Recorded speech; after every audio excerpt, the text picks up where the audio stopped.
nice and glossy. If I put that in the dehydrator at a little higher temperature, I usually go at like 95 degrees. If I went to like 110 for about 10-15 minutes, it would also dry with a nicer, like a nice sheen to it as well. Cool. Everyone's starting to come back up, but just wait a Yeah. little longer. We got about a third of the people back. Yeah. And let me see on YouTube. Thanks, guys, for your patience. There was a Facebook hiccup. And so we Let's are. sue Mark Zuckerberg. Huh? I said, let's sue Mark Zuckerberg. Oh, yeah. We'll get a class action suit going. Yeah. The icing images people got really mad when it didn't work. Uh, it crashed in the middle. No! Big class action suit all over Facebook. Hold on. I'm trying to go back to it again real quick and see. Ooh, these cookies. So I'm just because now that the light's on in my kitchen, they're Uh-huh. super glossy. Well, maybe it doesn't look super glossy in the, but they are. Yeah, no. It's glossy, all right. Yeah. All right. With us, guys. We still have people joining us because there's a Yep. delay. We just want to make sure we got everybody that is coming Yep. back. Back And for sure. I'm going, yeah. For sure.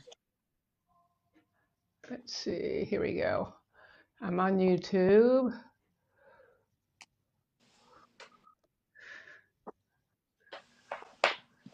Okay, and when you do come back, Jill wants to know what dehydrator brand is recommended. Also, I tried painting instead of dipping with a pastry brush and liked it so much. What Yep. consistency would be advised? And I think Yep. we can probably go ahead and start again. Okay. So that's a really good question. And yes, using a pastry brush does work beautifully well. And I would recommend using the same consistency that you would for dip. And I go a little bit runnier than most for dip. And I'm going to show you. Um, what else was I going to, was there another part to that question? Let me go back to it. Hold on. Yeah. You asked that the dehydrator. Oh, yes, the dehydrator. So I have two dehydrators. They're both different brands, and I love them both equally.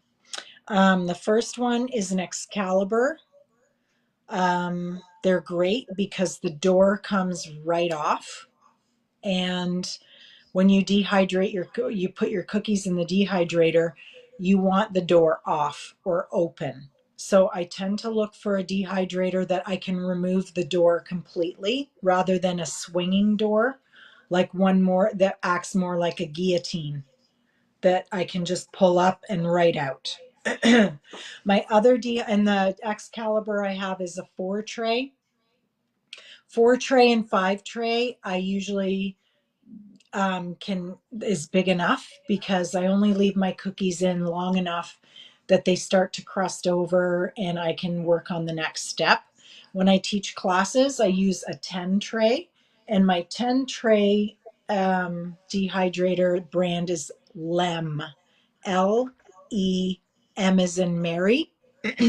And I got that on Amazon. It as well has like a guillotine style door that I can take right off versus a swinging door. And I love that one too. So those are the two for Good me. advice. Yeah.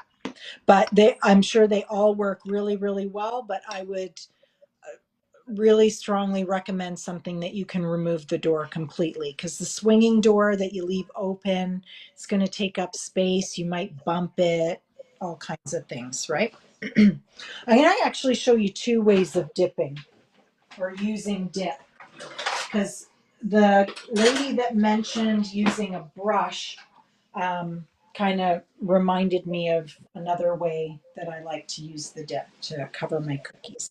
Okay, so this is still the flooding consistency, and it's been sitting here, and you can see there's like little air bubbles surfacing on the top.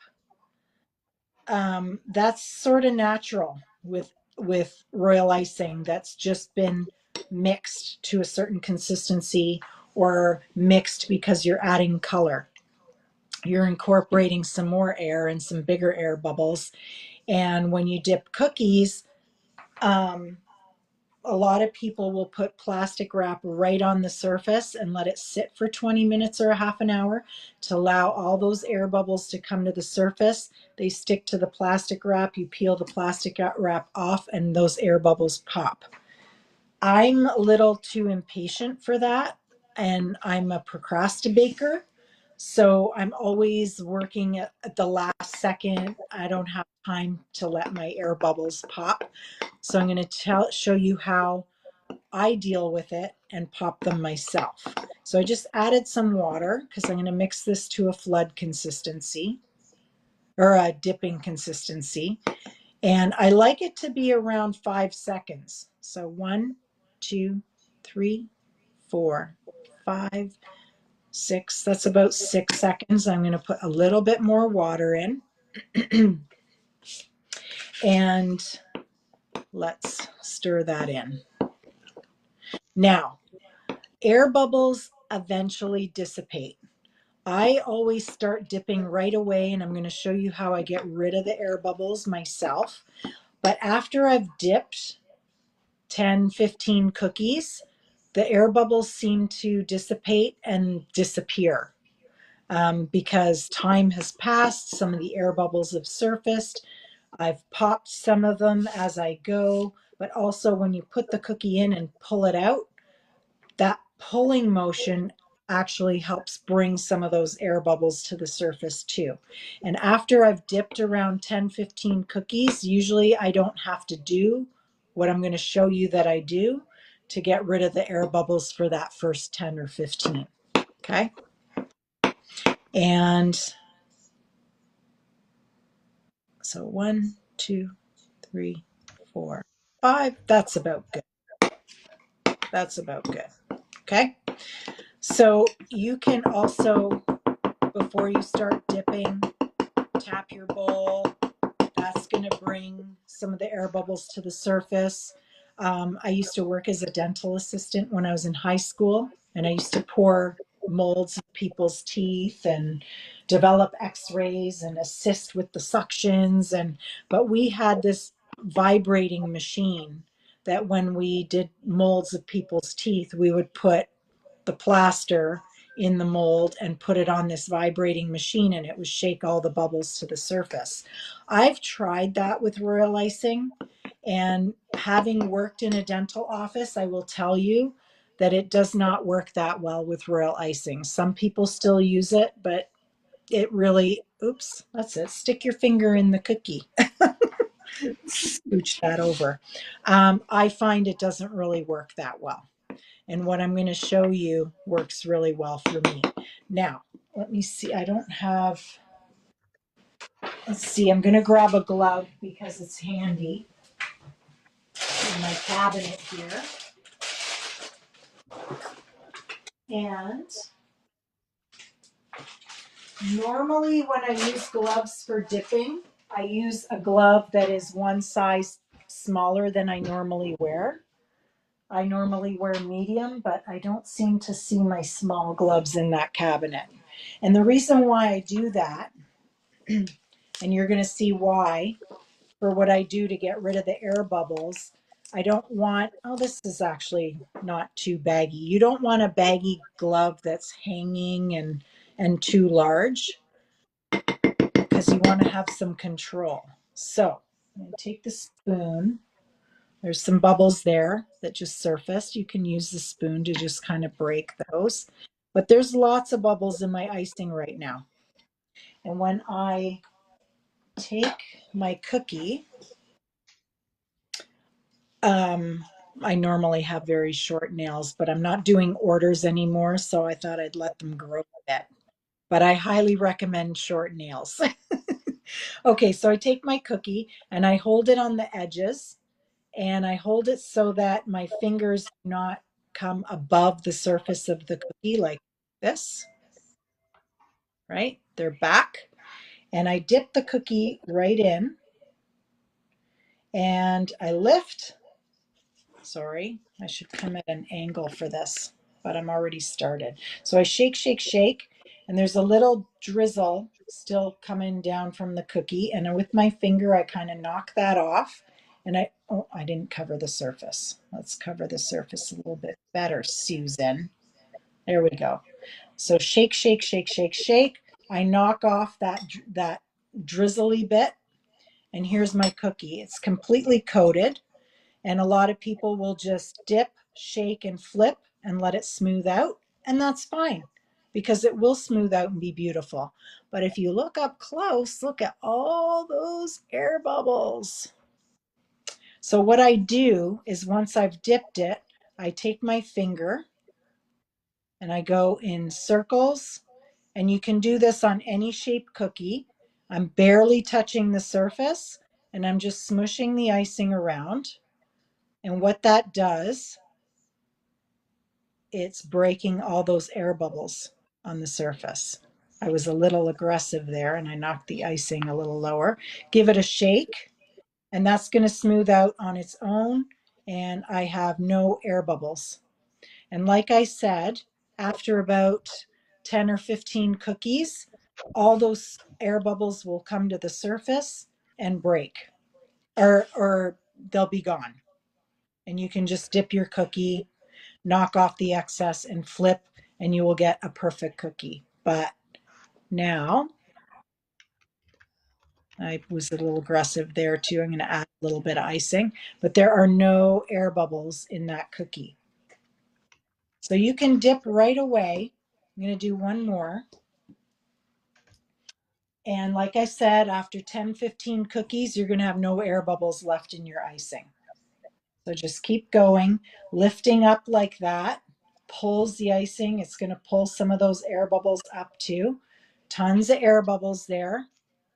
So I'm just going to lightly with just the lightest touch on the surface. And that breaks all the air bubbles. And then I'm going to give it like a little respread the icing evenly. It's going to smooth out and we have no air bubbles. Okay. So use your finger. And again, any shaped cookie doesn't have to be round. It can be a flower. It can be a rainbow. It can be anything.